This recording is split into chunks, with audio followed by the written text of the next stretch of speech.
What's up, everybody? It's Kavon with FunctionalFitnessVA, and today we're doing some rack walks. Before we get those kettlebells up in the rack position, we're going to talk about landmarks. I got my hand and wrist, my elbow and upper arm, my shoulders and upper back, and then my core, my abdominals, and my glutes and hips. Now, to get those kettlebells up, I got to do a nice smooth clean. If you haven't seen our video on cleans, go check that out. But I hike them back, stand up, boom, they're in the rack position. Now let's look at the grip here, or where the handle is. Mine's kind of at a diagonal, but not an extreme diagonal. You don't want that extreme cutting across the hand diagonal like that, where it's putting pressure on the outside of the hand. You want it deep in the hand, but more or less parallel with your calluses. You can have a little diagonal to it. But from there, I pull my upper arms into my rib cage. I flex my wrist so it's a tight grip on the kettlebell. Then I get tall through my chest and upper back. There it is. I'm a standing plank. That should be familiar to anyone who's done kettlebell stuff with us before. The plank position carries over to a lot of things. Now, with my plank, I get tight, I get tall, I'm pulling down the whole time, and then you can take off walking. While you're walking, don't let the plank get interrupted up top. Simple, right? Yeah, of course, simple and easy are two different things. But what I don't want is to lose my posture. So when you pull down, make sure you're also pulling your chest up. And that may sound weird, but you just don't want to round your upper back. You don't want to tuck your hips underneath, so too much ab tension and not enough kind of extension from your back will get you turned into the letter C, and we don't want that. We want to stay tall and tight here and in a plank position. I'm going to say that a bunch of times. Now, we got some variations we could do. We could do the bottoms up kettlebell rack walk.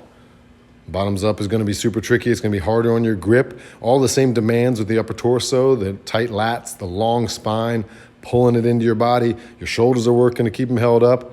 And then don't do that. But if you do, always turn it into a swing and absorb it in your hips so you can take it down safely. Now, we got single-sided rack walks.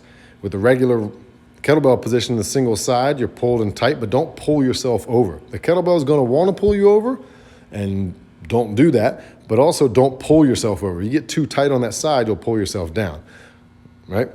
Now, when you're walking with a single kettlebell, what's gonna wanna happen with your hips is they're gonna wanna kind of shift to the side of the kettlebell. A little bit's okay and kind of has to happen, especially as the weight gets heavy, but you don't want a lot. You don't want those hips teetering back and forth, and you want more or less parallel lines from your shoulders and your hips. Now, we can do a single bell bottoms up, which would be generally the preferred bottoms up position for rack walks or rack carries, because you can steady it with the offhand. Same rules.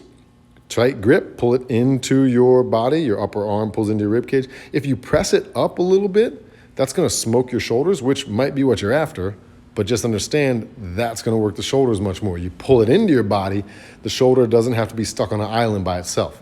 Now here's where we get kind of tricky, well, a lot of tricky. You can, oh, nailed it. Do a bottoms up on one side and a regular rack position on the other side. That's not advised, at least not early on. You can always play with things later, but don't get too crazy unless you are really experienced with ditching the bells or absorbing them down. Now, another rack position, we call it the goblet rack. It's like you're doing a goblet squat, right? You're not putting the bell on your chest, but it is touching your chest. You kind of pulled it into the front of your chest. You pinch your elbows in towards each other, and that's gonna help you get long through your upper back. And you can take off walking there. Just be mindful that, again, you don't lean back and pull the kettlebell on top of your chest. You can also flip it upside down from there. Right? This one's gonna be a little kind of easier as far as where the kettlebell rests down into you. You pinch your elbows towards your body as well. As this gets super heavy, it's gonna be tough on the wrist and grip because that kettlebell is gonna wanna tip forward or tip back, and don't eat the kettlebell, right? We don't need the kettlebell in your teeth competing for space, because regardless what the kettlebell is competing with, it wins.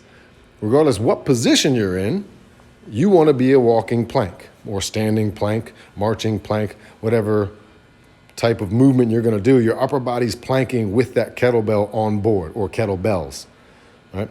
Now, speaking of what type of movement, I get my kettlebells up in the rack position, I get nice and tight, and I could do whatever type of movement I want, as long as we still stay in that plank position up top, and you don't let your body deviate too much.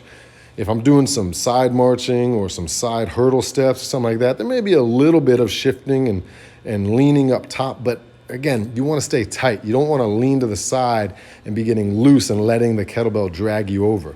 You can also just slow it down and require a little more single leg stability by doing a slow motion march or a slow motion walk. You could do a cross step, but again, no leaning, no falling over, no getting dragged down by the kettlebell. So regardless what movement you do, single rack walk, double rack walk, marching, you can combine any sort of variation here. You could do bottoms up on one side with a hurdle step. You get the picture. Sky's the limit on what you could do, but the rules apply. Stay tight.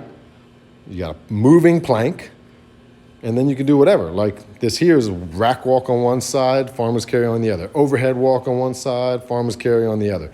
You could do overhead on one side, rack on the other. I could go on all day, and I might, but we're going to come to an end here. So remember, standing plank, smooth, clean to get it up there, and controlled movement. Try those kettlebell rack walks out.